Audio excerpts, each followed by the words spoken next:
It's just the BS we do behind the scenes. Hey man, so when your car gonna be done? That's what I want to know. It should be done by sometime this week, man. You got to buy a whole new carburetor? No, Carburetor. I got to come out for the diagnostics, but I'm gonna do change the rotator cap and all of that stuff.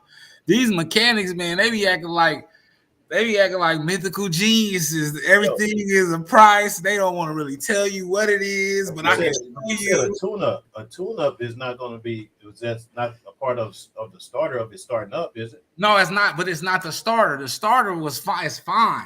Oh, okay. It's something else. It's something else. I'm not sure. It's not. Well, usually when a car ain't starting, it's a starter. I don't know. No, it's not. It's so it's not that it's not starting. It could be the fuel pump. It could be the fuel pump. Yeah, it's not turning over. It's not turning over. I've had it where there's something. Well, that's a foreign car though. Spark plug. Well, no, there's like a sensor that's on that runs your transmission to the ignition or whatever that basically goes out, and it could be just that switch or whatever. Yeah. It's crazy stuff like that. But I don't know, what year is your car? It's old. I mean, I know that. You know what? You too embarrassed to say. I put my year car out. Don't do me like that, Phil. Right. We not gonna do that. Sound like every time you try to put me on. You see that, no, right? You see how you try to do me? You see how you try to do me? No, we ain't gonna do that. All right, man. Let's step in, man. Let's get everybody in the house. Let's get y'all in here, y'all. So we're about to get it started in a second. Indeed. Set up paid online event. Oh no, that's not it. Okay. You ready, man? Man, listen, man. Is you ready, man? Who we got? Her Sneaker Vault? What's that? Sneaker Vault? Who's that? Who's that, Miss Her Sneaker Vault? I like that name. Here we go. Yeah, that's my friends are brilliant. Oh, she said I'm loud. Who is that? Yeah, that's a friend of ours. Yeah. Oh, okay. Yeah. Click on that. Let me see that. What they say. My friends are brilliant and amazing people. They make me better every day. Okay, we're about to see. We're about to see if you're gonna feel good when we get through with this. Right. I know that's what's up. That's what's up. Appreciate you for joining in. All right, man. We gotta go ahead and get started. Let's go ahead and do it. Let's do it. Did I get some feedback? Nobody volume is up, is it? Is it the intro? All right. All our illusions will disappear, and all the reasons start to fade.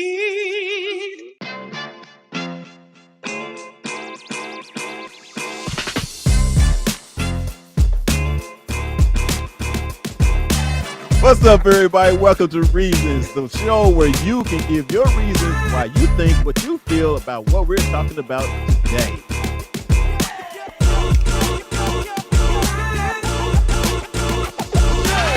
We should know this, man. We say no. Dear brother, how do y'all deal with erectile dysfunction when you're in a relationship? I wouldn't know how to do it unless I had it. And remember, if they're talking about you behind your back, they behind you for a reason. Peace. I love y'all. Hey, that's a really good intro, bro.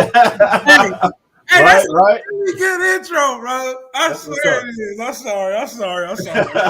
All right, that's what's up. Welcome to Reasons, guys, where you guys can actually tell us what you think about the reasons. Man, you threw me off, fat boy. My fault. Will you tell us what you think about what we're talking about today? All right. We got a special show to you guys again, and this is part two. Our guest. And who are you? Huh? And who are you? Tell the people. Oh, I'm Fuel, man. All right, it's Fat Boy the Builder. You already know what time we on. Jesus Christ! And if y'all wondering, if you guys are wondering, where Fat Boy is, where you at, for? I mean, I know that's a green screen behind the jail cell, but where you at? Man, they done got me, man. They done got me, Fuel. I done scrambled up a computer in here. And no, y'all, I'm at home. I'm having some car difficulties, and in my old ass car right now. That split screen, you know what I'm saying? Because we still, but we here. We're still gonna make it happen. We're gonna work regardless. We could be on the other side of the daggone state, you know what I mean? But that's what's up. Also, so we're talking about a few things today, man. Of course, we got to get into the whole thing about Kanye before anything. We got to get that out the way. And hopefully, to be honest with you, I want this to be our last time to talking about him. You know what I mean? Because I think it really needs, help and stuff like that. But we're going to get into that too. But then we're also talking about emotional intelligence, and it also ties in with our guest, part 2, the 1 and 2.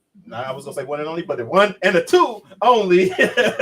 Melissa and Wayne, y'all is here with Shades of Non-Monogamy. I can't talk today, dog. Something's wrong with my daggone. Non-monogamy. I know, right? Something's wrong with me, man. Go ahead. That's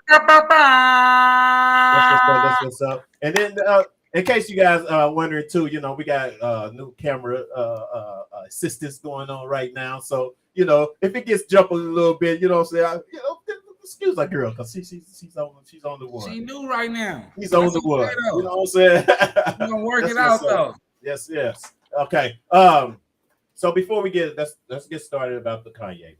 And then we're gonna have Melissa and Wayne key in on the conversations today, you guys, because like I said, the whole thing with emotional intelligence has a lot to do with non-monogamy as well. You know what I mean? So we're gonna have them key in on that as well. So if you guys got any questions, anything like that, don't be afraid to hit us up on on Facebook. For sure. Ask questions, and we will read them live here on the show. You know what I mean? Conversate with you and all that. You know what I'm saying? So in the chat, you guys, in the chat. We got say what's up to Daisy. Daisy in the house. Ain't see you in a minute. Hey, Daisy. What's up? Yeah, appreciate you. Nick is in the house. And Nick, like I said earlier, what is it? Hold on, I seen her name on here. Is it Strong Black Queen? Okay, Carletta in the building. Yeah, that's what's up. You know what I mean? So yeah, that shit on Facebook. Get on YouTube so we can get paid. Real. We try to make some money, dog. You know what I'm saying? Crown Printing is in the house. That's Carletta. Yeah. Drew's in the house. What's up, Fish? Man, you know what, man? I love our loyal listeners, man. And I do too, man. I love them, man, because you know what I mean. Without them, dog, we wouldn't probably be still doing this. We'd be looking and talking to each other across from the daggone table. For real. And I still enjoy doing too, Phil. Shit. I know, right? Sometimes you gotta talk to somebody. Sometimes you gotta talk to somebody. Earl Alexander's in the house. What's up, man? All right, man. What's up, Earl?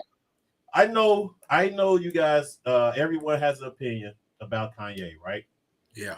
And I guess I can start off by saying that, for one, there's some truth.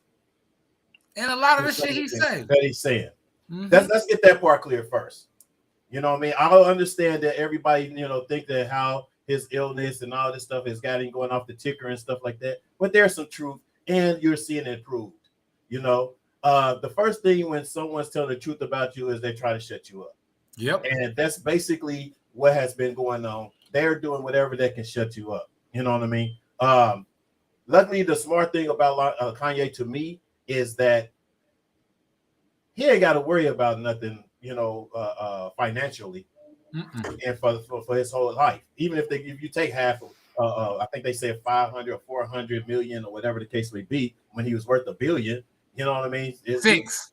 Was it 6? Yeah. You have 6. You know what I'm saying? So yeah. I'm just saying he's still comfortable. You know what I mean? And everybody can't do that. Yeah, absolutely. Everybody can't do that. You know what I mean? And he put himself in a position to say the things that he said or whatever to, maybe even get rid of some of these people. You know what I mean?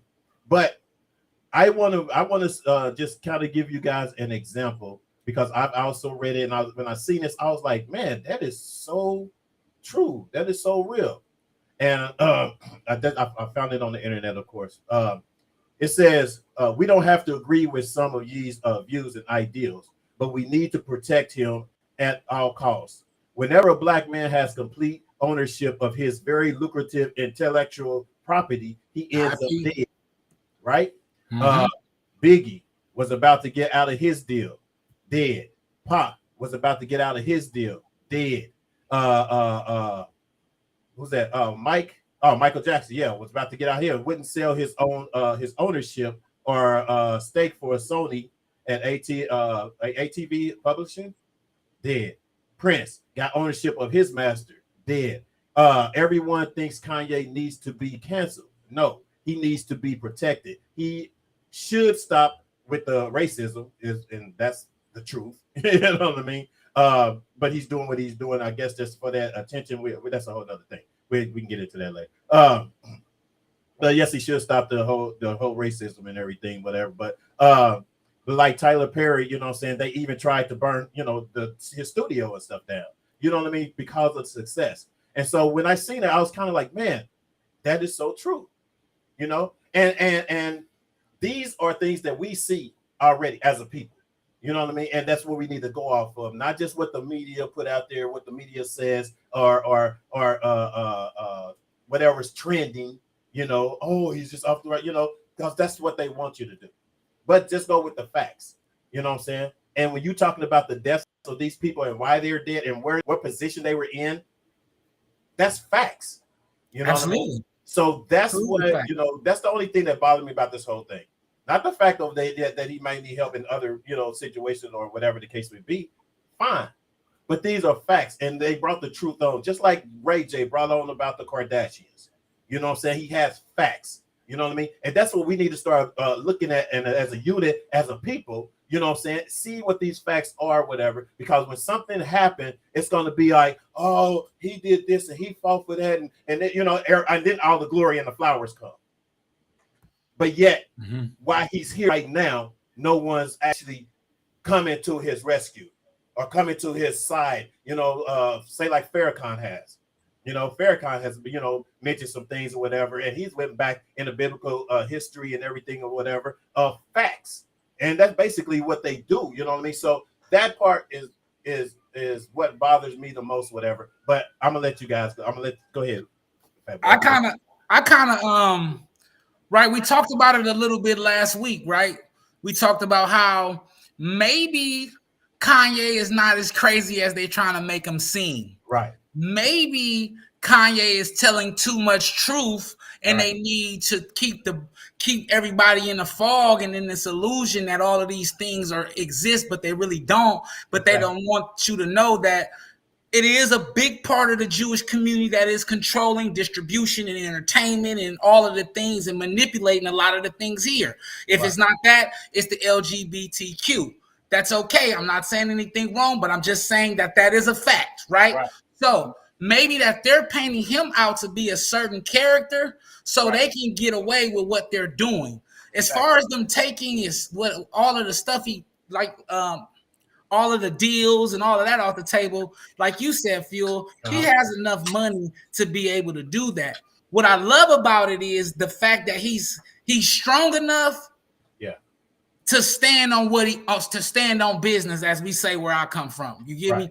He's standing on what he said. He ain't backed up nothing he said. But it goes to show you, right, that when he was saying all of this crazy stuff about the George Floyd and all of these things, that was cool. But as soon as he started talking about the Jews and how they manipulating the game, now let's cancel Kanye because everything he says is anti-Semitic and blase.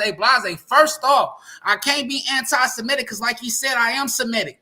I am from the original tribe of Judah as well. You feel me? Because there are 12 tribes of that. So when you get to start breaking down biblical and start busting it all the way down, ain't nothing he said was wrong. But a lot of times our people, they attack our emotions, right? The same thing when we was talking about the Black Lives Matter, they used it to attack our emotion. They know how we feel about Black Lives Matter. They know we'll kill somebody about Black Lives Matter. But when we really find out and it all come out in the wash like it has, that it was all manipulation of the culture and they were stealing money and they were buying property and they're in the feds currently, right? We have to listen to what he's saying and sometimes not kill a messenger. But I know Melissa and Wayne got some real cold shit. But read more into it and not really pay a whole lot to the tactics that he basically had to do or go through to do. You know what I'm saying? Some of those things you can, you know, not to say ignore it, but still dig deeper into what's really going on. Pay attention to the right truth. now, something is really going on. It's going on. If we put all this shit aside because whatever, something is really going on. You know, that's a fact. You have even I think Russell Simmons, Russ. Yeah, he basically, these are people, the ones that are how can I put it? They're trying to, say, that he should be, he apologize or excuse his behavior and everything like that, or some of those that are actually still in this situation, and I don't want to get too much or deeper because I don't want to get taken off. You know what I'm saying? Next time we come to YouTube, they be like, "Oh, your account is no good." You know what I mean? But yeah, let's tap in. Let's see what Melissa and Wayne think about. What you guys think? I know Wayne got some on his mind. Go ahead. I was just gonna say that it's real hard to be labeled crazy when you made billions of dollars. Couldn't be crazy to get that right.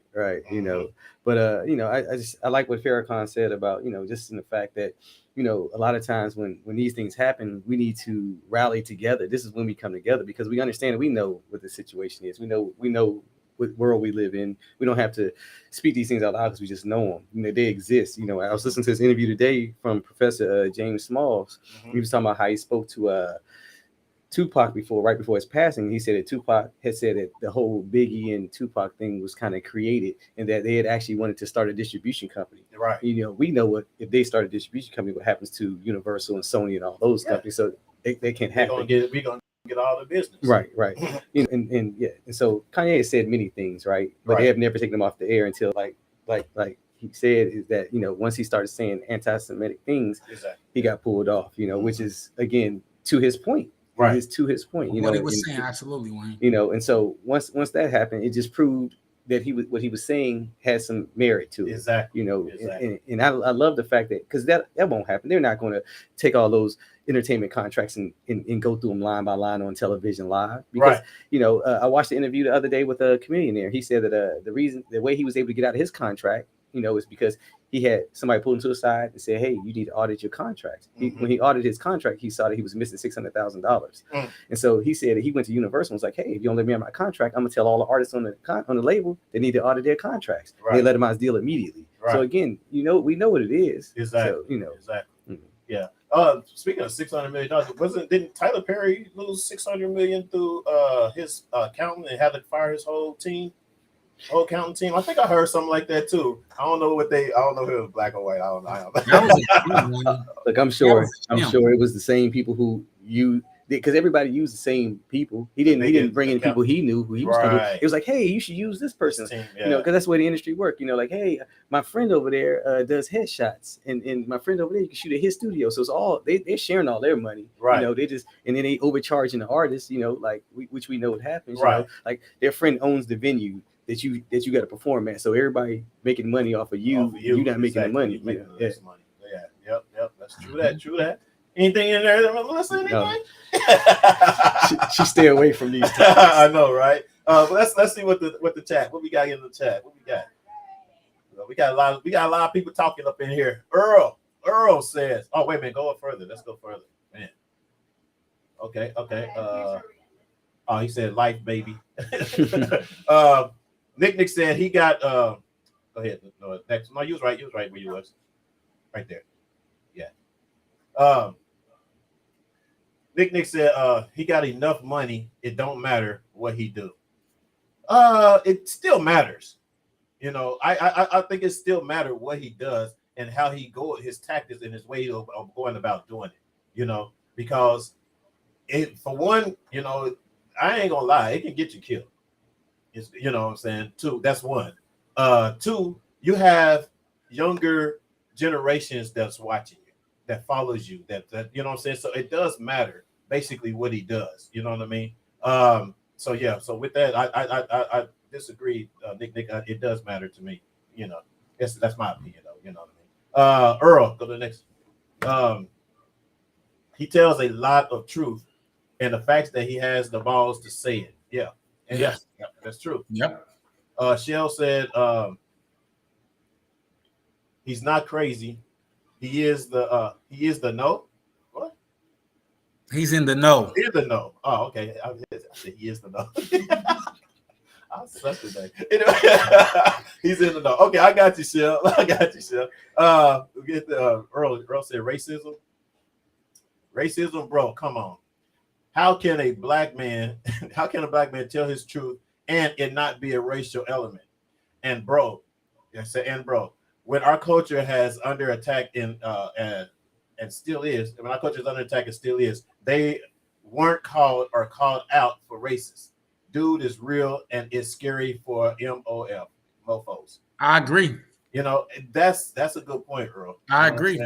That and I agree as well. You know, and I can honestly tell you guys that I seriously was one of those that kind of thought like, man, Kanye just tripped off the chain. You know what I'm saying? I was just like, man, you know, he's bipolar, blah blah blah. You know what I'm saying? I took in some of that BS. Yeah. You know what I'm saying, that they were talking and stuff like that up until now. Yeah. You know, and when you show me facts and proofs of something happening or whatever, oh yeah, I'm just think about it. Just think of the music that's on the air, right? And how it talks about killing us and all. Yeah.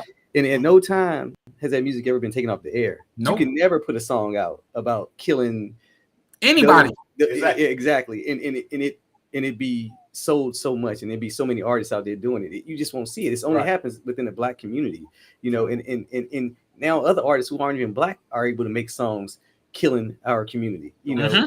And so again, if it was about racism, then all that music would have been pulled off. So that's again to the point that it's not about racism, because that music still exists. It's out there on the radio every day. Like you said, you look at the top 3 songs today in the hip hop community, it's all about, I'm guaranteed, it's drug selling, drug using, killing, or having sex with somebody's wife. Right. Exactly. And that's what Kanye is saying, right? He's saying that these labels are purposely doing that, Wayne, right? He's saying that's why he's calling them out on their BS, that they're purposely perpetuating this style of music, right? This type of violence, this type of drug use, because they're trying to perpetuate systemic racism and push that line of, hey, go get a gun, do these things.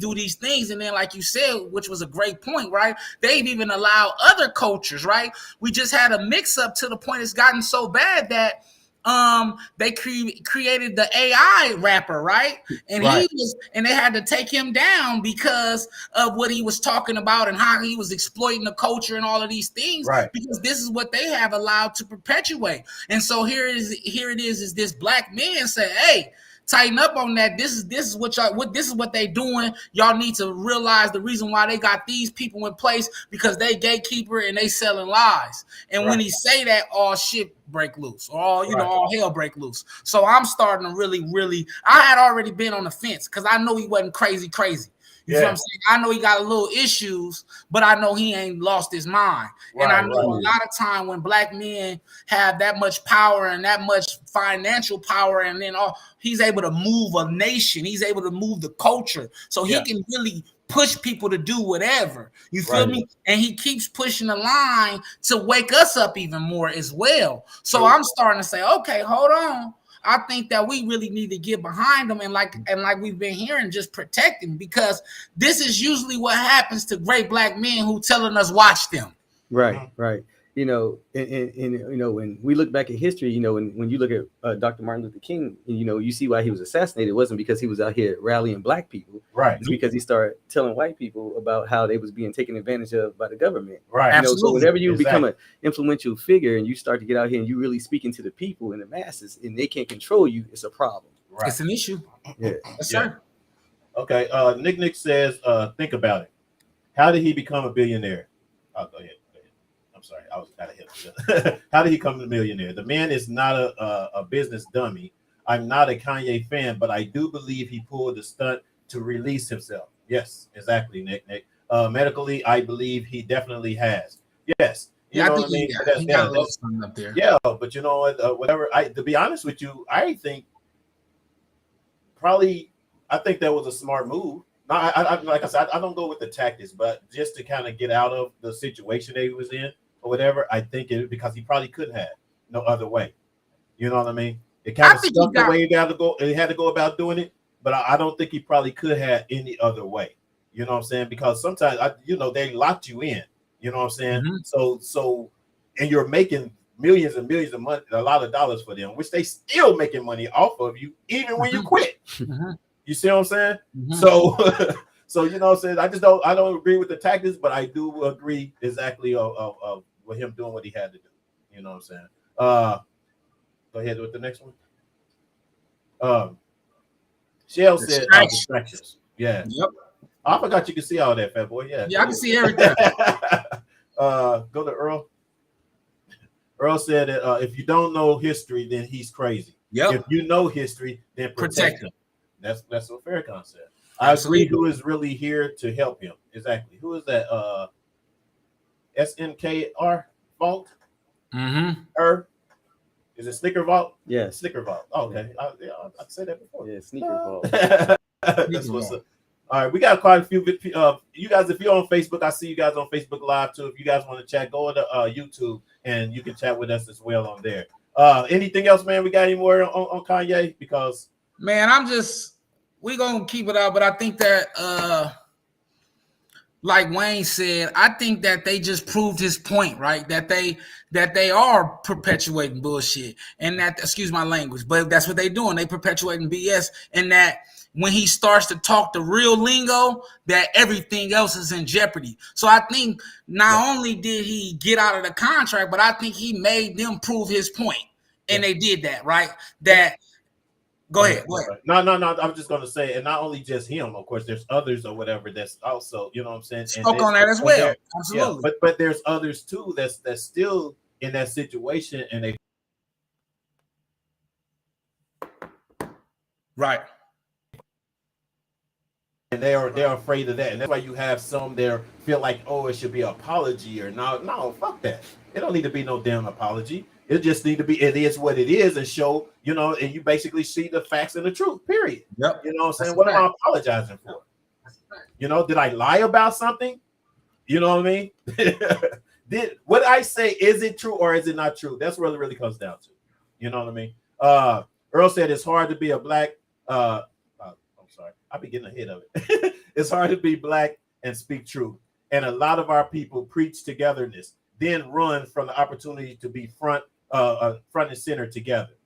Yeah, right, exactly. Because I feel like, to be honest with you, I do feel like there's more people that's in the higher, hierarchy or whatever that can be black. That's black. That can be like, if you got 2 or 3 people, say for instance Tyler Perry, say for instance Oprah or somebody else, how sick it'll be, how sick it will be, and they can't stop it. You know what I'm saying? Because they're powerful as well. You know what I'm saying? But going to be, there's going to be consequences in order to do that. You got these, like Malcolm say, I'm afraid of, I feel. You got these, like Malcolm say, these scared Negroes, man. Excuse my language, and we allow a lot of things, like the brother, like Earl said, we preach togetherness, but when it's time to be black, we don't really want to be black. We do it when it's cool. We do it when we want to wear our hair natural. We do it when we want to rock the big booty. You know what I'm saying? But when it's really time to stand behind something real, we're not in that, because we don't want them to cut off our living. Right. We live good. I think that this new era, it's called quote unquote, African American or American Negro or whatever. He has too many things to give up for revolution or to stand behind anything meaningful, because he has a car note and a new boat he just bought and a house on the lake he has to pay. Right. That's what I said. It's a lot at stake for them. Mm-hmm. Yeah, exactly. Yeah, absolutely. Shell said, "Preach, yes. Politics can be deadly. Kanye must be very careful." And that's a lot of things. I think that's the part that I'm afraid of right now too. You know what I'm saying? It's just being another person speaking out, and next thing you know what I'm saying, he was they're gonna blame an illness on him for him to be passing away. You know what I'm saying? That type of thing. Yeah. I'm scared of that. You know, and we all should be scared of that. You know what I'm saying? And if that happens. But we know what it is. And we know what it is.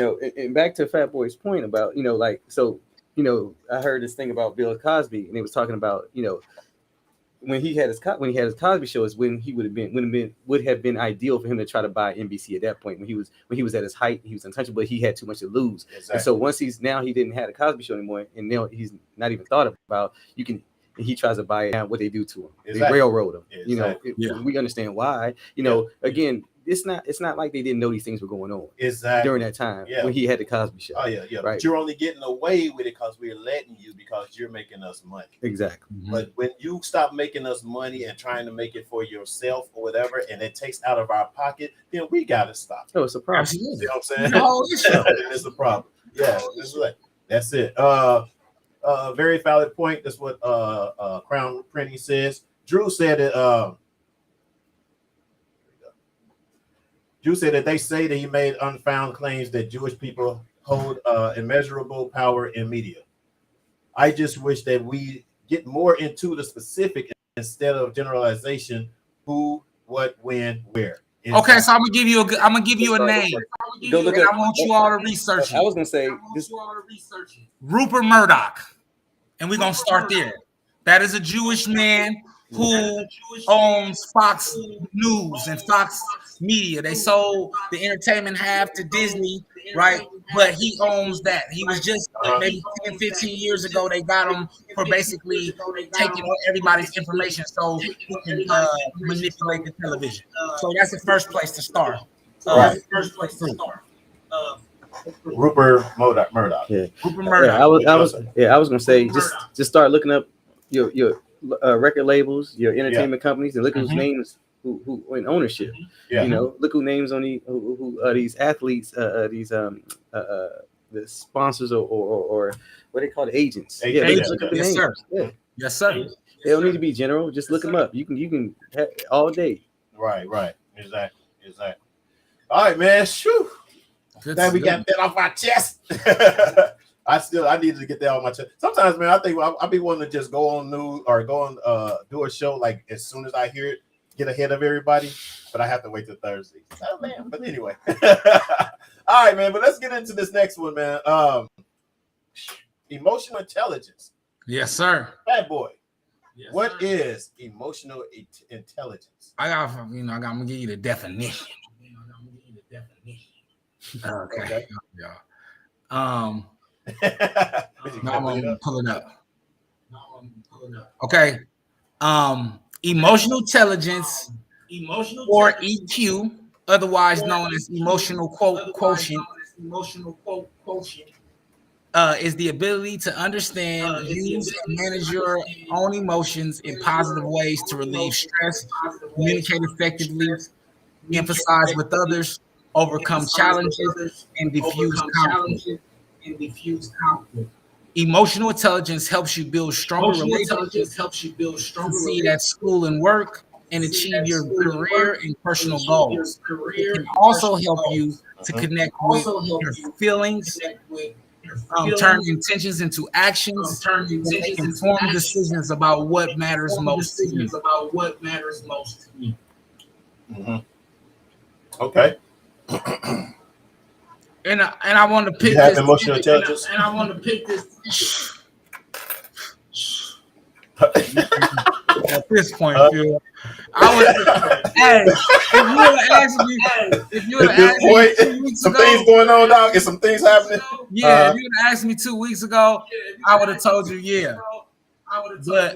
Yeah. I would have been in denial and I would have been lying to myself. I don't, man, and that's why I brought this topic up today, because I think that it's something that, especially as men, because we don't know how to properly communicate and articulate our emotions, our angers, and our feelings, that is something where we can start at least, right? And learning, understanding what this is, and how to practice it.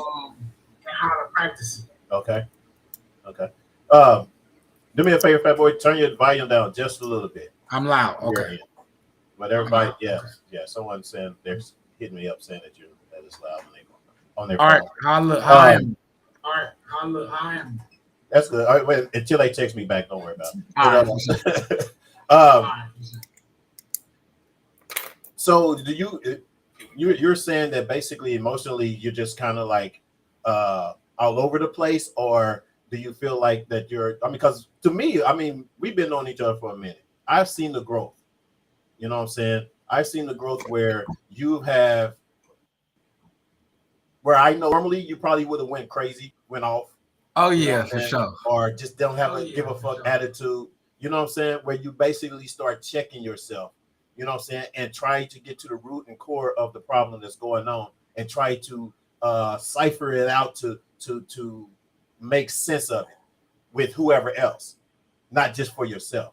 Absolutely. And that's what I get from our conversations or whatever. And to me, that's emotional intelligence, because sometimes you don't you don't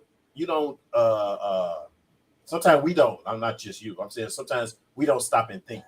We just basically just go. Whatever you feel, this is what I feel. Oh well, fuck you, blah blah blah. You know what I mean? That type of thing or whatever. As opposed to listening and trying to at least come up with a solution, come up with a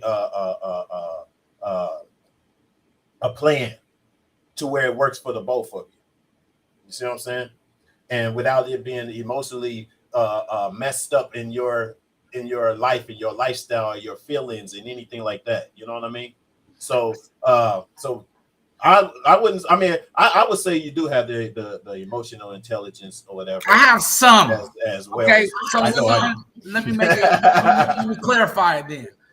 I think that I have it, but I think I don't use it when I need it. Right? I think that when I really need to exercise emotional intelligence, I be so frazzled that I can't do it. Right. I can't do it. Mm-hmm. I have to learn how to adjust to things. You know what I'm saying? Like you walk away. I say, for instance, like my car. When my car went down, I was so like I couldn't even think right. I couldn't even think. Which is understanding emotional intelligence. Like I needed to be able to breathe and make the right decision after that, but I couldn't, right? Because I was so upset. I was so hurt that I couldn't properly adjust to the situation and do what I needed to do. Right. Okay. Now, what did you do? Because I mean, of course, you had a situation or whatever. Once you did, like, what did you do to calm yourself, or to, you know what I'm saying, kind of get back into the right space and the right set of mind? Because obviously, you know, so that happened yesterday. Today's today or whatever. So you had to do something, even if it's if you had to talk to somebody, or if you had to, you know, just woosah or whatever. What did you do to get that calmness? Well, my lady helped me. Was talking to me, and I gave her a hard time. But then I think after I get over myself, right? After I get over the pity party, yeah. Now I had to take a little accountability. And then it's time for me to adjust. Like, okay, all right, I can do this.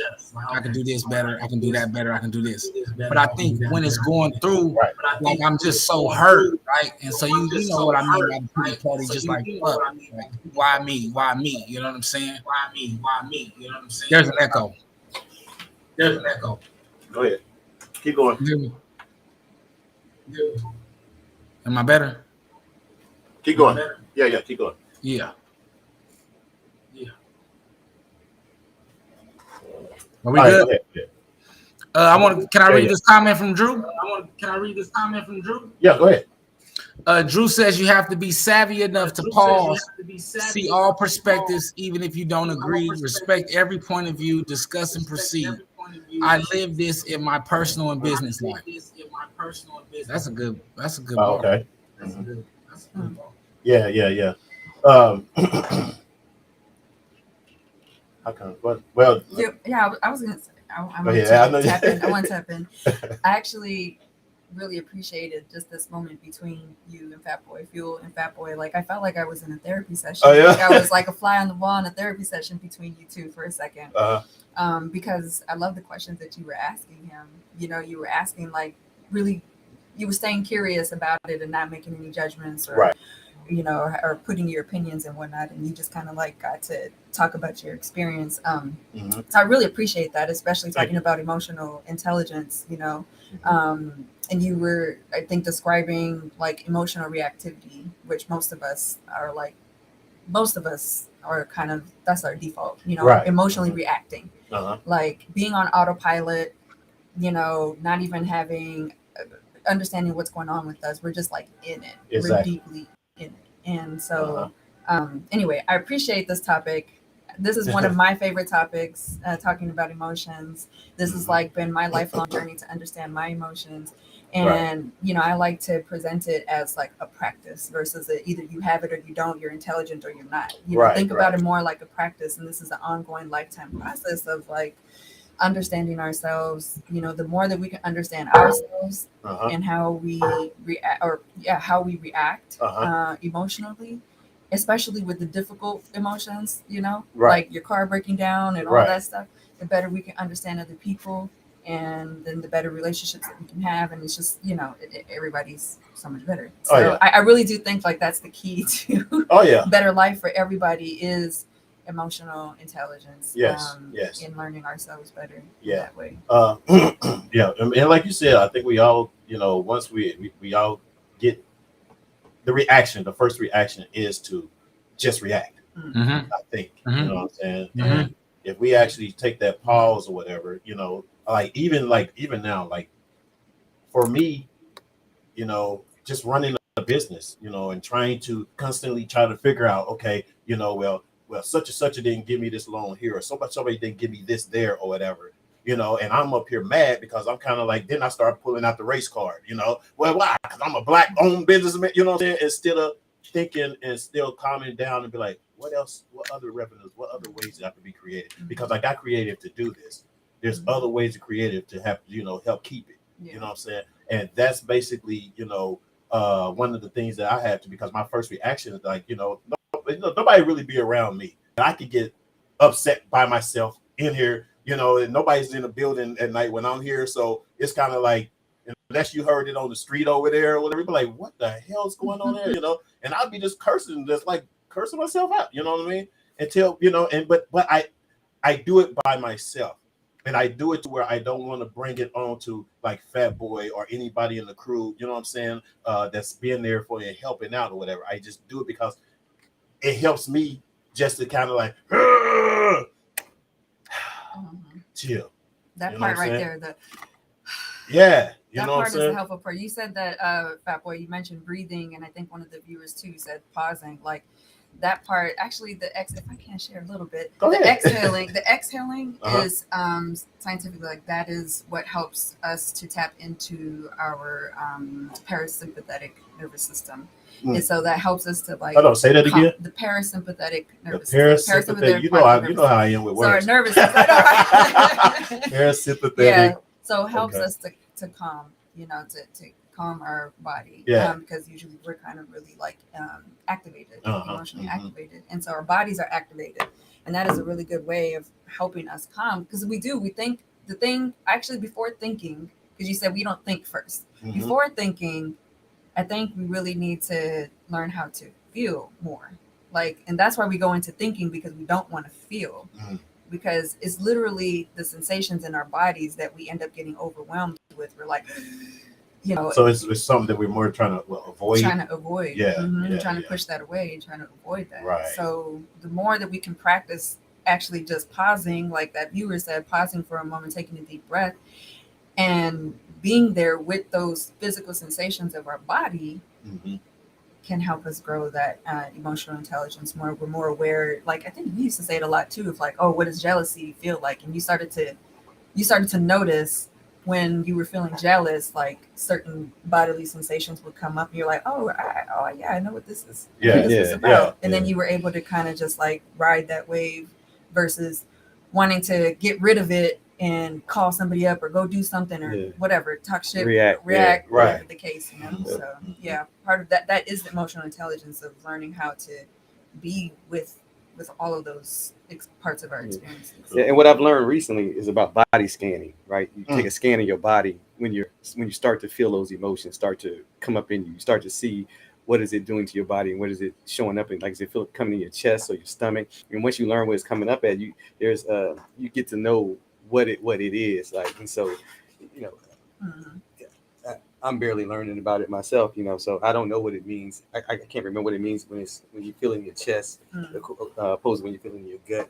You know what I mean? Yeah. So yeah, I mean, there's different perspectives. I mean, you can different. I want to get into that, but I love this topic because I think that what you guys said was a big thing that I deal with, right? I think that I don't want to feel, right?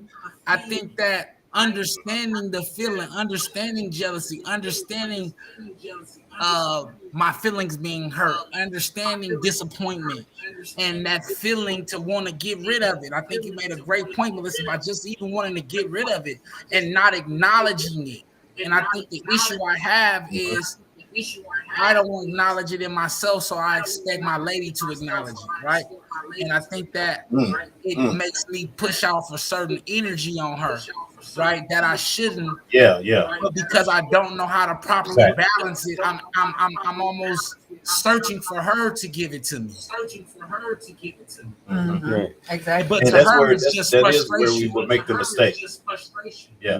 Yes, because they will see it differently. You know what I'm saying? And I just learned that yesterday. Just learned that today.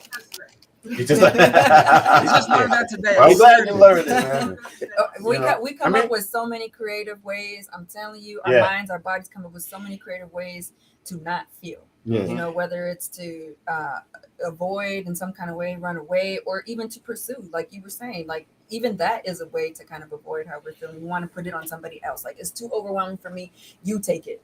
Take this from me. Or they use, you use smoking or alcohol or whatever to kind of like get away from, But to Fat Boy's point, you brought up a very good point, because that's what happens a lot of times in relationships in general, right? Because most of us aren't walking around emotionally intelligent because we just don't understand. We don't even really know what it is, right? And so, and that's why I talk about people being therapized, right? Because if I'm therapized, when I come into a relationship, I already know how to handle my own, right? And I'm not going to put it on you. But a lot of times we get into relationships and we expect our partners to carry these emotions for us and deal with these emotions for us, and which becomes too heavy for anybody, right? Because now not only am I dealing with my own emotions, I'm expected to deal with your emotions as well, which become overwhelming and a lot. And so again, that's why I speak about therapy so much now, because I truly believe in it. I believe that we all need somebody to talk to and just learn how to regulate our own emotions, feelings, and our own reactions. Because now when we go into a relationship, like, I got me, I'm good with me, and if you got you, then we can work together. But if one of us is, and not to say that sometimes we may not have to carry the other person's load, but it's not forever. It's just temporary until they figure it out or whatever. But if it's a constant thing, that can cause a lot of issues within a relationship, and it can make the relationship a lot tougher, in which you see a lot of times relationships fail because some of these things are very prevalent within relationships. And yes, to actually piggyback what you guys were saying, when you expect your partner to know how you feel, or expect them to say certain things in a way to make you feel better, and it doesn't happen, that causes commotion between you and that person. You know what I'm saying? Right. And like you said, unless you learn about yourself, and once you get that like therapy within yourself or whatever, then is when you can actually, because you're not now looking for that. Right. You know what I'm saying? You already have that. You got yourself, you know what I'm saying? So I follow you exactly on that. I get you. And at the same time, once you do the work on yourself, you can show up for your partner much better. So then you can say things in a way that can be received better, relate to it better. Yes, right, because you're taking care of yourself, but when we don't do those things and our partner needs something from us, we may be reactive. Because we don't know how to handle it ourselves, and we don't want to deal with those emotions either. Like, you don't want to deal with them, I don't want to deal with them. Somebody else, right? Exactly. All right, let's get into the comments. We're going to get into a quick commercial too, real quick, and then we're going to get into some more Melissa and Wayne's Shades of Non-Monogamy. Marshall, pretty soon. You know what I'm saying? Ignorant asses. I think it's the Coca-Cola. Hold on, we have the more comments real quick up in the chat. Let's see. I think before we go up there to Crown Printing. Go ahead, Fat Boy. Oh, it says, I think it's like I tell my son, When his emotions are frazzled, he needs to try to make himself think logically. Feelings will have you all messed up. I agree. It's fucked up. True. I was real messed up, y'all. I'm telling you. I know. I can tell yesterday. I'm gonna tell you in a minute. Can I add to that comment? Go ahead. So I'm glad actually, you came in. you don't know what I'm about to say. I'm sure I do. Go ahead. I mean, I have lots of things to say, but I was just going to share a little bit of information. I like to tell my clients this of like, we actually can't even think logically, when we're highly emotional, we're emotionally reactive. Like we're using a different part of our brain. We're in the, survival mode or whatever, fight or flight. Right. So I really encourage people to, to do the breathing or to find some kind of way to kind of help regulate. That's part of emotional intelligence, is knowing how to regulate our bodies, knowing how to regulate our emotions. Right. So that we can reconnect to the, front parts of our brain where we're actually able to rationalize or think logically or be creative or brainstorm or, things like that. And so I know him and I, we had to really learn how to work together and partner in parenting, especially because Wayne would be so quick to, want to problem solve, want to get to the solutions. Yeah. And I was kind of way on the other end of the spectrum of like, what his feelings and this and that. So we really had to learn how to get to the middle and work together because, doing either one wasn't helping. Like I was kind of enabling my kids to a certain extent by not doing that second part of like, okay, now we can think about the solutions or whatever. It was just like stuck in feelings and vice versa. So we had to learn how to work together our strengths and, address kind of the emotional aspects first for children. And then once they feel seen and understood and felt and all these things, then we can go into the thinking part of it or taking action part of it or whatnot. Just the balance. And I think that, again, when we try to, we see our kids going through things, and now, especially for young men and boys, we try to get them to avoid their feelings because they make us uncomfortable as the parent. So now, again, you're telling somebody to put those emotions and feelings away, but you can't, and so they just go somewhere, and now you hold them in and manifest into something else. So you definitely have to feel your feelings. You have to deal with them. They don't just leave. Exactly. So those need to be addressed. It's like I know when people used to tell me, feel you, feel what the. What does that mean? How do you tell Wayne, explain what that means. Yeah. Like I get it, right? Theoretically, I understand the idea of it, right? But what does that mean when you're in it? You know what I'm saying? Because I think that's the most important time, right? Is when you're in it. Like, what does that mean? And how could you help me understand that? So again, I like to simplify it back to the body. I like to simplify it back to our emotional experience can be broken down to like the sensations in our bodies that we then end up putting meaning on or judgment. And that's when it becomes this whole like, oh, you're emotional, you're emotional or whatever the case, or we get caught up in not feeling our feelings because we start judging ourselves for what we're experiencing. Or we get afraid. We feel like we're gonna die sometimes, or we're like, oh, why am I feeling this? We start judging ourselves, and so we're not actually able to stay with those feelings in our body. But if we allow, our body kind of knows what to do, but our minds get caught up in it, our egos get caught up in it, our social conditioning gets caught up in it, and so we don't allow that natural process to happen.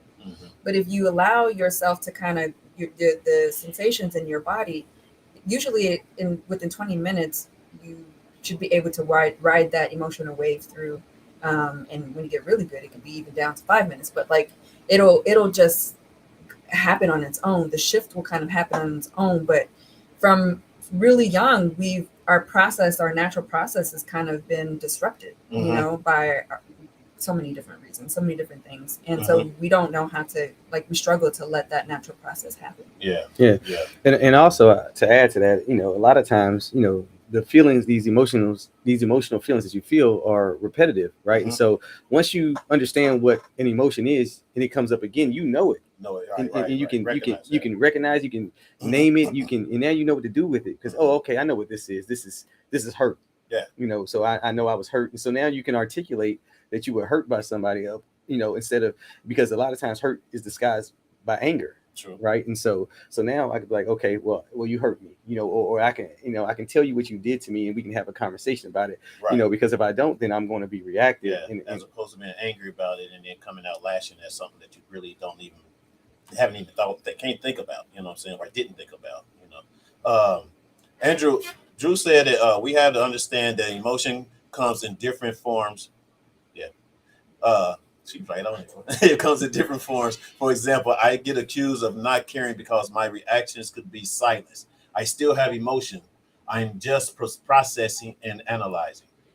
Okay, Fish. That is accused of not caring because my actions could be silence.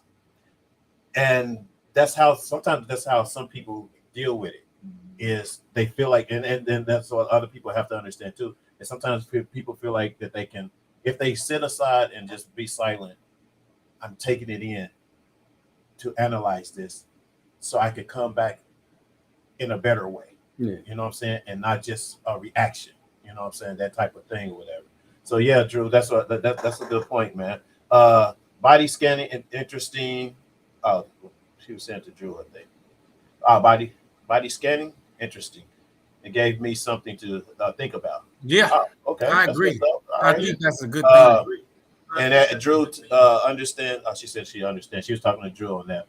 We got Marshall's in the house. Yeah, Marshall. You just want to hear your name. Marshall's so ignorant, man. It's about woohoo. I came in late, but I think I recognized them. That's the swingers. He ignorant, bro. Something wrong with him. He got problems, man. Something wrong with him. I swear. He said you need a cold shower. Sense. That boy need a cold shower. All right, man. So we're gonna get into more. Yeah, we're gonna get into more shades of monogamy, man, when we come back after these messages. Fired Up Broadcasting, the place to be for your video recording and voiceover needs. Want to be a podcaster? You can rent this beautiful studio space for a low and reasonable price. We have dynamic lighting to set the tone, on-site engineer, fully equipped with top-of-the-line quality video recording, and more. So make your appointment now by emailing firedupbroadcasting@gmail.com. See you soon.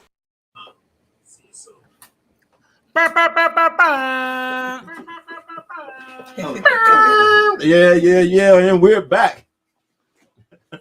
But my one and only commercial I've been paying for a month now. Can we get some sponsorships? Can we get some help here? Anyway, what'd you say, Doc?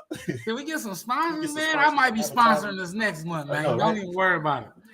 Hey, you know what I'm saying? That's what's up. Yeah. Hey, man. So,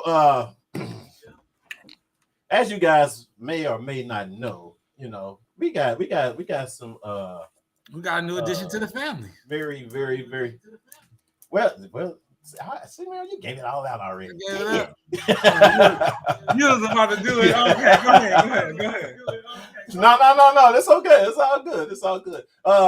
But one of the reasons that we have, of course, you guys, Wayne and Melissa here for part 2, because we're actually working on a project that's coming pretty soon that you guys are going to love and be able to tune into on Tuesdays. I'm not going to say too much more until we get it all, together or whatever, but expect, some real serious, good relationship topics, conversations, and just like as we're talking about now, the emotional intelligence, you know what I mean? Because they have, between the both of them, these guys have a lot of knowledge, a lot of things that basically can teach and learn when it comes to not just the relationships, but also, your personal, situations like emotional intelligence. You know what I mean? So, guys, once again, let's welcome Melissa and Wayne. LaSane. LaSane. LaSane. LaSane, y'all. I know, right? I know y'all seen them all show already, you know what I'm saying? But I still had the intro. I still had to do I'm that. extremely excited. I'm extremely excited for y'all to bless the people. Sorry, Phil, I gotta cut you off real quick. Bless but the people. Yes. I see you already did. To bless the people with your knowledge on emotions and relationships. And I think especially for our culture, right? I think that there's a neglect for it, right? There's a void in that space, and you guys are unconventional. You guys are authentic, and I think that it's going to be a great attribution to what we do here. You know what I'm saying? And so I'm excited. I'm excited to be a guest. I'm excited to help produce and go in with you guys. I'm excited because I know that you guys are going to give some real game and game to young men like myself who need to understand the importance of emotional intelligence, like Melissa said, or understand the importance of being therapized, like Wayne said. I think even just those words and that terminology, understand what terminology, right? I think you just open up a whole other stratosphere. So I'm excited. And welcome. And once again, too, you know, once again, too, it's also with Wayne, you know, teaching us male, you know, because, you know, and bringing us and welcoming us males in a conversation that's really, really needed, that we sometimes afraid of. You know what I'm saying? Sometimes we're afraid to talk about it, or don't have anyone to talk to about, you know, a relationship, especially about monogamy, non-monogamy, all that. You know what I'm saying? That can open up a better life for certain people. You know what I'm saying? Without feeling like closed in or feeling like, oh, I can't talk about this. Oh, you know, this is a secret. You know what I'm saying? And this is, you know, it's like being, you know, like a gay person being in a closet. You know what I'm saying? You're in a closet or whatever, and you can't be who you are, you know? And with what you guys bring in is a thing of letting people be who they are, you know what I'm saying? And not feel ashamed about it or whatever, and be successful and be happy. You and embrace it. As you guys as a couple is an example of that. You know what I'm saying? And that's the one thing it'd be one thing if we had y'all separate, you know what I'm saying? And it was they ain't really together. You know what I'm saying? Exactly. And we was doing so, you know what I'm saying? As opposed to, you know, have you guys here and doing what you have been doing or whatever. So kudos to that, man. I'm looking forward, and so let's get into it, man. So what have y'all been up to lately? We see let's talk to the new addition of the family. Yeah, we've been having babies. Yeah, I was pregnant the last time. It seemed like it went so fast. It did go so fast. It went by so fast. So. Now, did you have her early or? 3 weeks early. Yeah, it was 3 weeks from the due date. 3 weeks, but you know, still. Still mature. Absolutely healthy. And it's been a lot of new energy in the household. A lot of adjustments, getting used to, but we're really excited to have her in the house, and that's what's up. Yeah, it's been good. So it's been really nice to just be with the family. Like, I'm enjoying it so much. Yeah, the small things in life. I'm really like soaking it up right now. Oh, okay. Yeah, it's definitely changed the dynamics in the house. You know, she's 2 weeks this week, but the boys now, I see the interaction between them is different now. They, you know, just in how they are and how they are with her. Yeah. So you know, it makes me feel good just to see them. Yeah. You know, and congratulations, you know, man. Yeah. I mean, you know, I ain't having no more kids, but you know, congratulations, man. For real. Right. Yeah, thank you. Yeah, and I'm excited to be here too because you know I really just want to inspire people, like you said, for them to be them, you know, and that's what I'm trying to figure out in life too, is how to be more me, whatever that means too. That's another one. That's another like one. when people say, be you, like, what does that mean? Like, how do you just be you? You know? Yeah. But there is something about that though, that I think we all like, it resonates, you know, with us of like, be you. There's this desire for us to just like be us, whatever that is. Right. And that's the thing. Like, I'm not saying you need to be swingers or even non-monogamous or anything like that. Right. But really just to tap into, you know, like what brings me joy, and relationships bring me joy, connections with people bring me joy, and so I want to share that as best as I can. Who's that? Octopus Orange? Octopus Orange said congratulations. Thank you. Who's Octopus Orange? I ain't never seen. That's a friend of mine. Oh, okay. Thank you for joining. So let's what you say, bad boy? I said thank him. I was telling Octopus Arm, thank you for joining. Oh, okay. Let's get into like some of the things that we're going to be talking about for your shows. I mean, because there's a lot of different relationships or different titles for relationships or whatever. Let the people know what you guys are going to be, getting more into once y'all, do y'all. Well, I'll start off first. So for me, like I've come to a place to where I've realized that I want to try to help, for one, with healing, with just people in general, right? Within ourselves and everything. I also want to, help inspire thought, give, let people know all the different options that they have. And one thing I feel about what you were talking about men earlier is that I feel like men, we become so, and I understand why, I truly do, but we become so hardened that we don't even show each other affection anymore. Nothing's wrong with a hug. You know what I mean? And I think that we deny ourselves these things because hugs are so healing, right? Like for instance, I play in a entertainment flag football league. Right. We always greet each other with hugs when we show up. Yeah. And we have a brotherhood, and we enjoy being out there with one another, and we enjoy each other's company and conversations. And I think that there's not enough of that anymore. I think that we've gotten away from it because because it's not masculine enough to show affection. And when I say affection, I mean a hug to my brother. I love you. Right. There's nothing wrong with that. And I think that we don't do that enough, so as men. Okay, I got a question. Because the younger generation does this. From I've just learned. Matter of fact, one of the guys in our crew, younger guy, and they do this what they call bro love, I guess that's what it's bromance. Called. I've never really bromance. Was it bromance? That's what they call.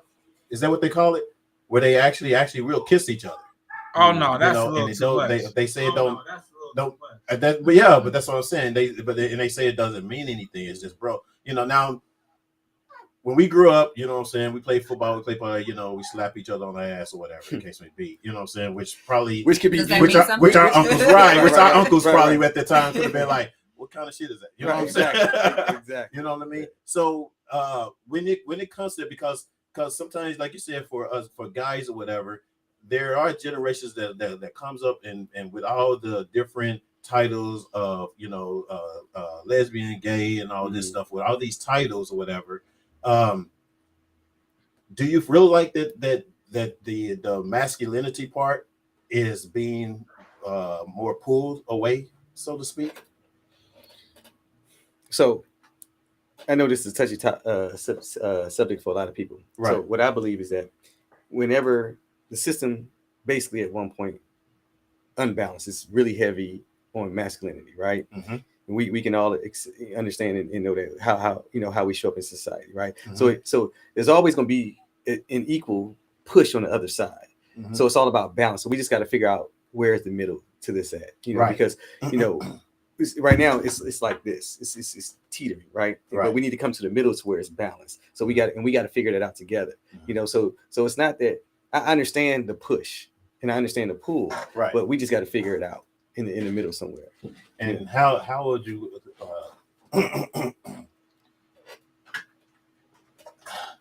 I want to sound like somebody that's in therapy and shit. Okay, so how would that come across? Say for instance, like I said, the younger or whatever, and people will look at that person as being gay, but they're not gay. Mm-hmm. You know what I mean? How would you explain that to them as to being themselves? Right. So again, I wouldn't know. Did that make sense? Yeah. I wouldn't. I'd like you to rephrase that. How would you explain? Say it again. No. Yeah, it's like. I mean, to me, I think they're being themselves, or whatever, but they're being categorized as being gay. Mm-hmm. You know what I'm saying, or bi. Mm-hmm. You know what I mean. But how do you explain that to that person when they're actually coming to you and ask you, well, does this make me gay? Did this make me this way? Or does this, you know what I'm saying? Yeah, I would ask them, what are their intentions? What do they mean? What's his intention behind kissing another person? What does that mean for you? Right. What does that mean to you? And so, and once they can articulate that to me, then now I can understand why they do the things they do. And we can have a conversation about it. But if I just made an assumption because what I see, then I'm probably going to be inaccurate on what I'm trying to assess. Right. So I'll speak a little bit just because this is like, I feel like there's so many better people to speak on gender and sexuality and things like that. There's so many great educators out there. But just a couple of things I do want to say. Like, I know often we confuse femininity, masculinity with gender, with like male and female and men and women, and those are different things. And again, I think there's so many better people who. Oh, thank you. I see your foot up. I was put it up a little more. There you go. Thank you. Mama want to be comfortable. Okay, go ahead. I'm sorry. Go ahead. Yeah. So I won't go into it too much because I think there's better people to explain it, but just maybe encourage people to look that up for themselves. Yeah. Let's not get that confused of masculinity and femininity and gender, and it's like completely different things. Right. And then again, the other thing, like Wayne was kind of saying, is like, regardless however somebody's gonna view you or not view you or whatever the case is, it's really just encouraging people to just again tune into yourself, right? And of course, yes, there's going to be people who see it differently. There's going to be people who see it the same way. I think there's a lot of advantages to labels and to names and things like that. And then also sometimes they're very limiting. So both, like, again, finding that balance for you. What does it mean for you? I think there's a lot that we benefit from, like in a label. It's like, oh wow, so that's I'm not alone. Like, whoa, that's what that means. Like, wow, okay, I've been feeling like that too, and that's really helpful. And then sometimes it's like it's not helpful because it limits us. So I don't know. I don't want to get too deep into it. Yeah. No, because we don't get deep. Because we don't get deep on y'all show. I think there's better people who can talk about this. And that's the people that I'm sure, like you said, but that's one of the things. I think those are the type of questions that will occur. Yeah. You know what I'm saying? Absolutely. And that's what you guys. That's why I kind of wanted to show the people too. These are the people you can go to get that information that's needed. Right. Even though, like I said, like we never call ourselves the experts of anything. Right. You know what I'm saying? Yeah. But we can lead you to certain others that are experts at it. You know what I'm saying? And get you going. That's great. And I love to tell people too that I work with is like, you are the expert of you and you are the expert of your relationship. I'm here to kind of help. Use me in any way that you can, because all I'm going to do is just help you get back to yourself. Right. That's what I'm here. That's what I'm good at, is I'm like asking you curious questions on what does it mean to you, and just helping you find the answers for yourself, really. I think that's a huge question for someone who's trying to navigate their emotions on anything, right? What does this certain situation mean to you? What does your femininity mean to you? What does your masculinity mean to you? And I think that for one, when people start to address those things, we'll start to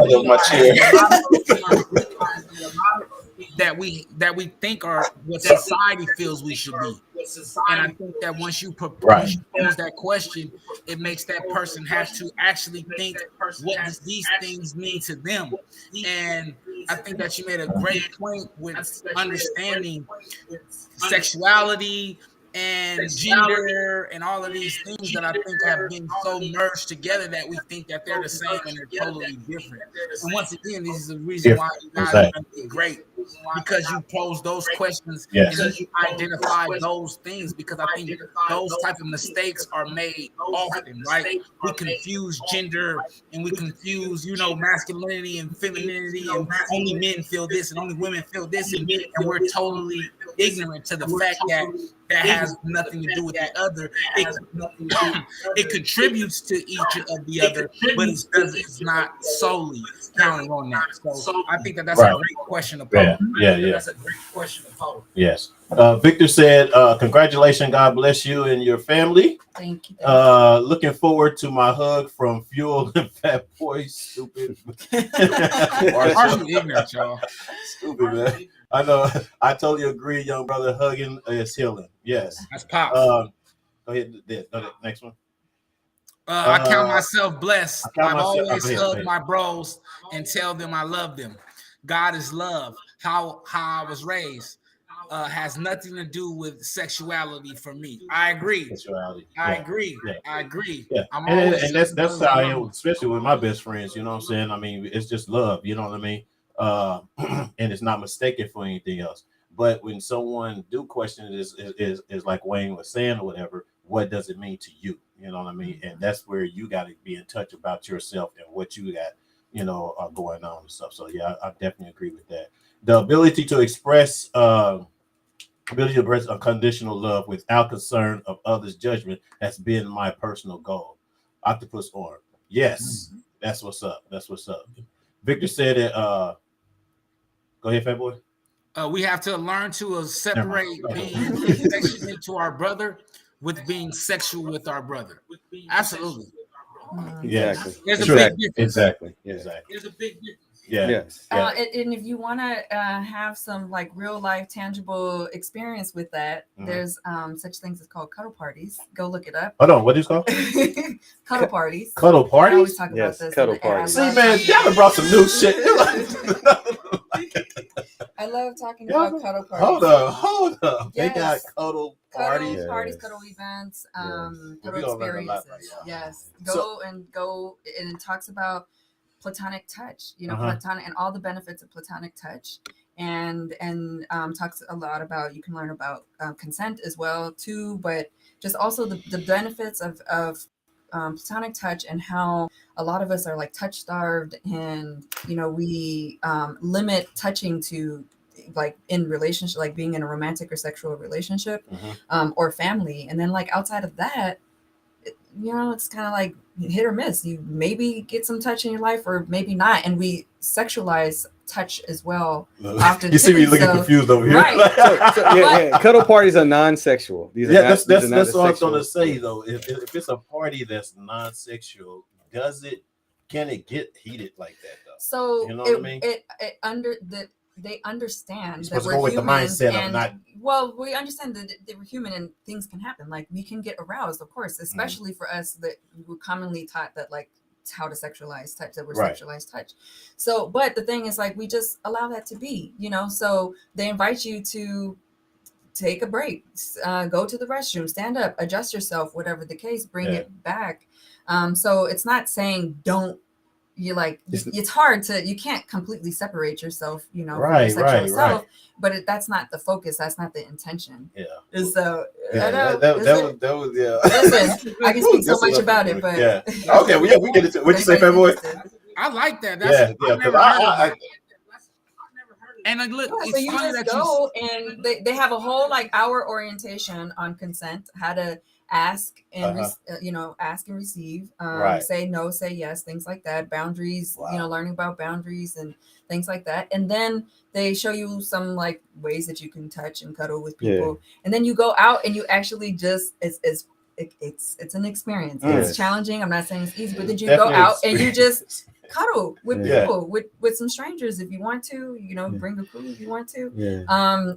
I'm telling you, it's an experience that everybody has to experience. Yeah. Now, do you feel?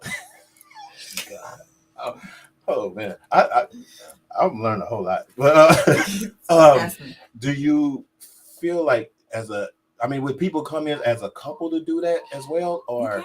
You can come as a couple. You can come by yourself. Well, not. I'm talking about like as a couple to cuddle separately. With someone else. We went to an event and cuddled separately. Yeah, some badasses, but not. so listen. That was my first time going as well, and I was apprehensive. I had all kind of anxiety and thoughts, and because first of all, I understand, like I didn't want to go. Yeah. She was like, hey, we should, but again, if this is what we want to do and want to help people and teach people and show people different I was just ideas curious and everything. initially at first. I was like, I want to go. I recognize that we have to go to things that we may be uncomfortable with, right? Yeah. And so I agreed to go, and so when I got there, I had all kind of anxiety, right? And I was like, oh my gosh, and I started looking around. I was like, man, these are not the people that I want to cuddle with, But I had to get that out of my head because I was like, I'm going there like okay, is there anybody I want to cuddle with? Right.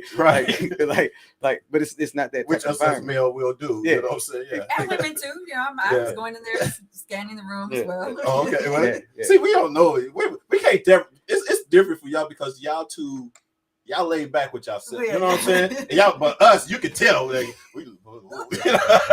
but I'm sorry. Go ahead. But once I realized it wasn't that kind of party, right? I was like, okay, so what do I do? And so it's cool because they, first time they give you like 10 minutes, it's kind of like socialize with everybody. You just go around talking, whatever, and then they set another block time aside to cuddle for 15 minutes, and it's whatever. And so I'd never done this. This woman, she's like, hey, you want to cuddle? I said, I've never done this before. I don't even know what to do. So she said, let's do this. They got names, first of all, for cuddle position. Yeah. She said, did you want to do a sitting spoon? I was like, what is a sitting spoon? Yeah, right. Okay. So it's basically when I sit my back against the wall and she sits in front of me and I put my kind of hands around her. And I was hella uncomfortable. So I'm like kind of apprehensive how to hold her or whatever. And I was like, and so another thing is like, man, and I'm gonna go off and I'm gonna come back. In whatever they want to call it, swing world, polyamorous world, whatever, whatever. Man, let me tell you, one thing is there are a lot of people who are in shape, right? Because people want to be desirable, right? And so I don't care. You could be 60 years old and you be like, damn, like let me keep my shirt on today. Like at the pool, like I'm not taking my shirt off because And so when I put my arms around, I was like, oh my god, and she was an older woman. I was like, wow, I feel like I need to do some crunches. Like, she got abs. Like, man.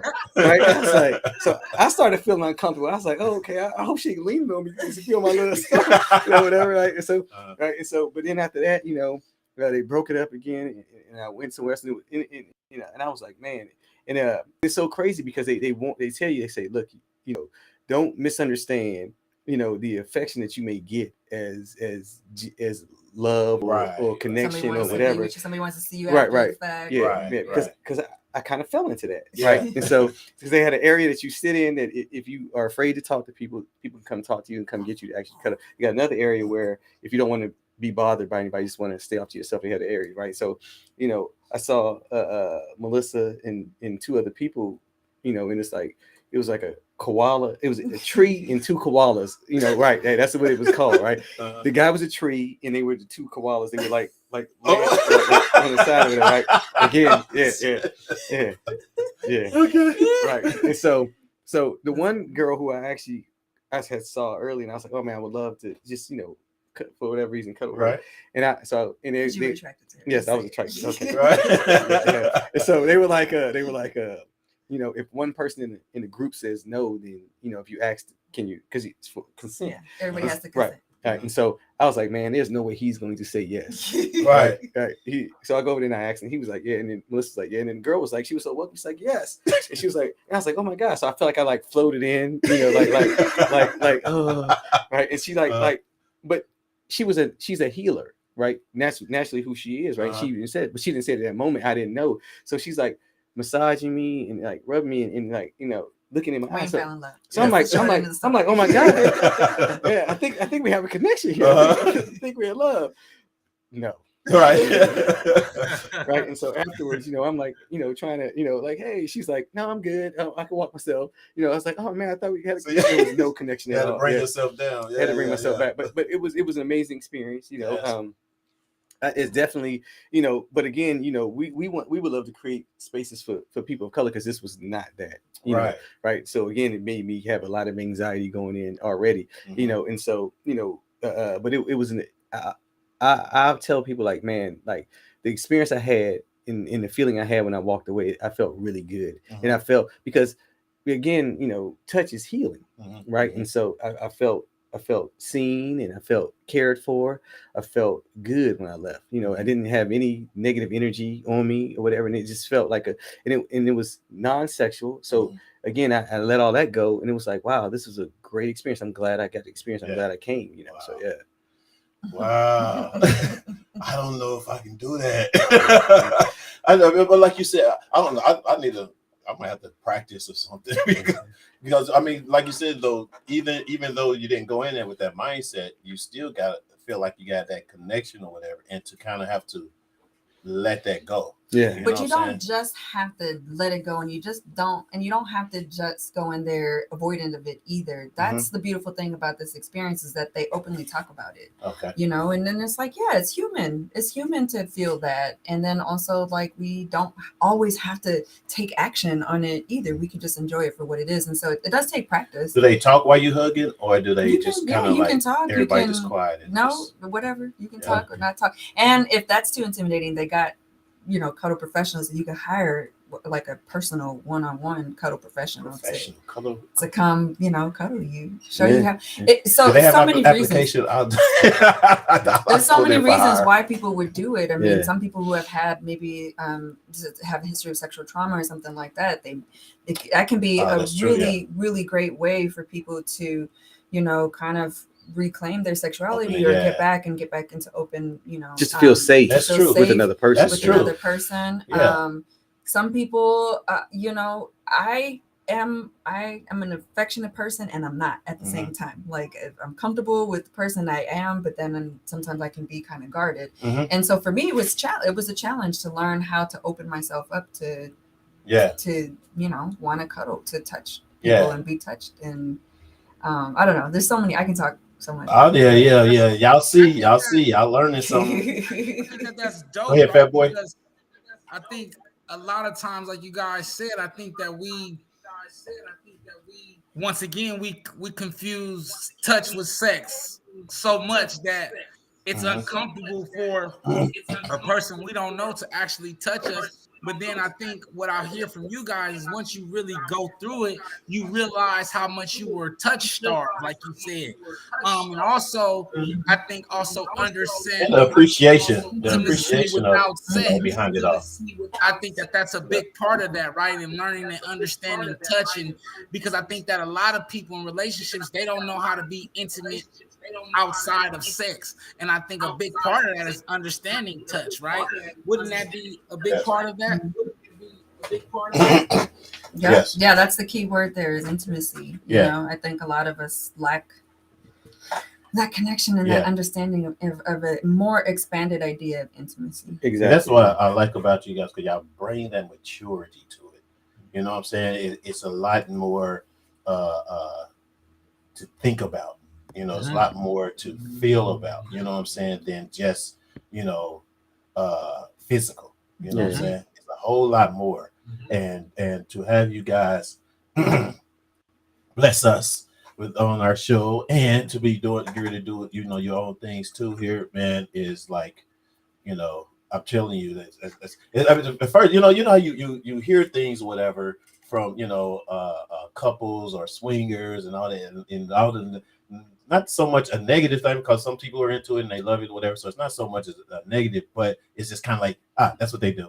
You know what I mean? As opposed to the emotional, the intelligence, the in touchness of yourself that you learn from just not doing, just swinging. You know, it's just not just a thing. You know what I mean? It's more and stuff to it. Just like this color thing that I just learned of, that I will try. Give me the address at the end of it. But anyway, but you know what I'm saying? And we're going to try it, Phil. Ladies, if you guys. Yeah. No, you can't go, man. I'm going now. But for the ladies that are out there sometimes, and there's something, now y'all learned that there's something out there to where, say, for instance, even when you have, you know, like you say, when you have a child or something, or, you know, you don't feel desirable no more or whatever, you know what I'm saying? You want to get back in touch in your feelings and in your, you know, emotions and love and caring and stuff like that, whatever. I think this would be a good thing. This would be a good thing for you. And Men too. Yeah, that's what I mean. Yeah, that's what I mean. Yeah, especially me with my what they call it, a dad bod now. With my dad bod or whatever, I probably been doing like way shit like, you know what I'm saying? But yeah, man, that's what's don't up. get it twisted. I mean, like you use the word maturity, and I do welcome that. We have a great time, we have fun too. I think we're able to because, well, actually, I'll say the best times that I have is when they are more intentional, when they are, when we're seeing all the parts of it or whatnot, versus kind of going through the motions of it like I did in my early 20s. I mean, don't get me wrong, it was fun, it was a great time, but it's just so much more. I could just appreciate so much more these days. Right. Yeah. When I open myself up to all the different parts of an experience. Right. Exactly. Oh, we missing the comments here. I totally agree, Run Brother Huggy. Oh, that's the next one after that. I count myself blessed. Go ahead, Andrew. Oh, yeah, right there. He said, I count myself blessed. I've always hugged my brothers and tell them I love. Oh, you already read that. My bad. Did I miss him something? The military Crown Printing. Victor right there. Oh, okay. Did we did this one, Victor? Did we lose the viewers on the cuddle party? Oh, no. You still got them there. I totally get the need for platonic touch. It's so hard to get without someone sexualizing it. Yes, Crown. Lisa Larson. She said one of Maslow's hierarchy of needs is love and belonging, to have a sense of connection. That's true. Exactly. Thanks, Lisa. Thanks for tapping in, baby. Appreciate you. Larson dropping some philosophical. I know, right? Just come in and just let me drop this on. Take that. All right, guys. Cool, man. Right. All right. So we do have a dear brother, dear sister coming. For you guys. And interesting question. We're gonna get everybody's opinion on this or whatever. So this right here, you guys, is dear brother, dear sisters. Go ahead and explain. You know how you do, fat boy. Oh man, y'all know this is my favorite time of the show. So if y'all have a dear brother, dear sister, make sure you send a audio clip no longer than a minute to firedupbroadcasting@gmail.com. That's firedupbroadcasting@gmail.com. And I'm waiting on y'all now. Come on now. Don't make me come get y'all for our dear brother. Yeah. All right, ready? I'm ready. Here we go. Hope y'all can hear it. Let me know if y'all can't hear it. Do y'all really like the BBL, the Brazilian butt and lips, and why? Could you hear that, fat boy? I did. It says, do we like BBLs, the Brazilian butt lift, and why? And why? Play it again for the audience, though. I want to hear it one more time so they can hear Uno más for the viewers. Do y'all really like the BBL, the Brazilian butt and lips, and why? You want to take this one first, or do you want me to answer the question for you? I'm not a big fan of the fake booty. I like natural black women. I believe that the arch of a black woman's back is all she needs. So I ain't really into the BBLs. I think that's the new kind of dude. That's the what? I think that's the new dude. These new guys need women with BBLs and stuff like that. Okay. Yeah. You like a BBL? Go ahead and let him know. It's nothing. No, you know what? I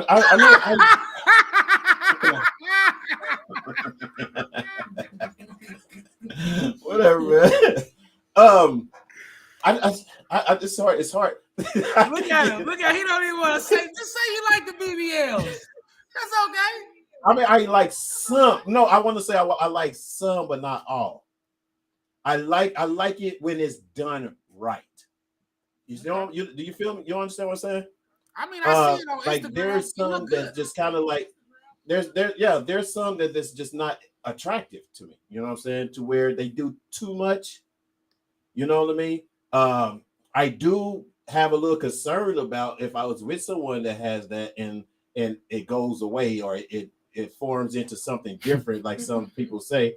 Like they say that it drops. You know what I'm saying? Or they said it gets hard like concrete or some shit like that. You know what I'm saying? They said it's very, you know. Yeah. You know what I'm saying? So yeah, I mean, it's attractive. I mean, of course, sometimes on the right person, if it's done right. But what I don't know.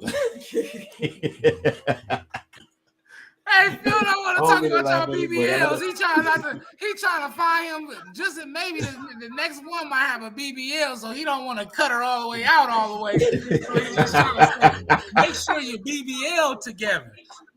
He'll say he don't do cement booties. He don't do cement booties. No. This is the thing, though. If it's if it's something that basically it makes her feel good and it looks good for her, you know what I'm saying? I'm okay with that. But to me, it's like I would have to be really attracted to it. It can't just be just because she got a BBL, you know what I'm saying? And her booty's on her back, you know what I'm saying? And it just don't look right, you know, the shape, it just don't look right or whatever, you know. And that's the same way I feel about, you know, women that get the Botox or inject their lips and their lips just don't look right. They just, you know, but if you got it in your face and you got it looking right or whatever, so be it. You know what I mean? It's all good. But when you got it just looking like I don't know what, you know, because women do things and men do things that enhance their looks. You know what I'm saying? Enhance their bodies or whatever. You know what I mean? So yeah, you know what I mean? So it's a toss up for me. What you guys think? Hey, that's the most on the fence answer I've heard all week. That man he know he like them BBLs. He just don't like your stiff booty BBL ladies. He didn't want to say it. Phil didn't know how to tell y'all. I said that. He like the BBLs. I don't like it if it ain't right. Y'all got anything? I'm more of I'm like Fat Boy. I'm a natural guy. Yeah. You know, we live in this microwave popcorn generation. Yeah. Instant gratification. You know, like True. Go to gym. Yeah. You know, work. You know, that way because what happens when you get older? Yeah. Like you worried about today, but in 10 years from now, you know, like what? Then what? Like, you coming with that GMO booty? As somebody with a B cup booty, a B cup booty. I encourage everybody to go do what you got to do to feel good and look good, and all that good stuff. But yeah, I'm curious of what they feel like, though. I'm curious what it feels like. I think for me that would be the biggest thing. What does it feel like? Do you feel uncomfortable? You feel like you're sitting on something weird, like, you know what I mean? Because it's not natural. You know what I mean? I heard it's different depending on what they inject inside, right? I think that if they get the fat, the material that they put it in their behind is if it feels real. But then I heard if they put like the silicone and the other stuff in there, it don't have no jiggle to it. That's what I heard. Right. That's what the streets say. Yeah. I'm assuming the more money you spend, the better. The more jiggle your booty got. For sure. I knew somebody. I knew somebody who would get it their breast injected with fat, but again, it goes away after a while. So they have to constantly do it. You know, so Okay. All right. Well, Colin, from the GMO booties, lady. That's our dear brother, dear sister segment, man. And once again, man, it's been a great show, man. Fat Boy out there. Where you at, Fat Boy? I'm in Paris, y'all. California, not France. Not France, Florida. Paris. They out in the boonies. You out in the boonies. Dude. Ain't there cows out there? It's all kind of shit out Animals, cows, horses, Trump supporters. Coyotes. I seen donkeys go across. Rattlesnakes. No, I seen a donkey road cross when I was out there. You know, I've been doing Uber and I seen a donkey road cross, right? And I'm thinking, ain't no donkeys out here. And sure enough, a whole herd of donkeys start going across the world. I was like, get out of here. Yeah. Donkeys in California just roaming around. Kind of shit. Anyway. All right, man. Well, thanks again for Melissa and Wayne for joining us today, you guys. And you're going to see more. We got a part 3 that's going to be coming before we get this their live show going or whatever. So be looking forward for that. Be looking and tune in, of course, for that show as well. We will see you guys next week. Same bad time, same back channel. And remember, if they talking about you behind your back, They behind you for a reason. Look at this guy. Practice again. Look at this guy. You look and feel. No, dude, you took you paused, so I couldn't do it. Anyway, but that's gonna do it for us, guys. We appreciate you guys, and see y'all next week. I love y'all. Same back time, same back channel. Peace. Peace.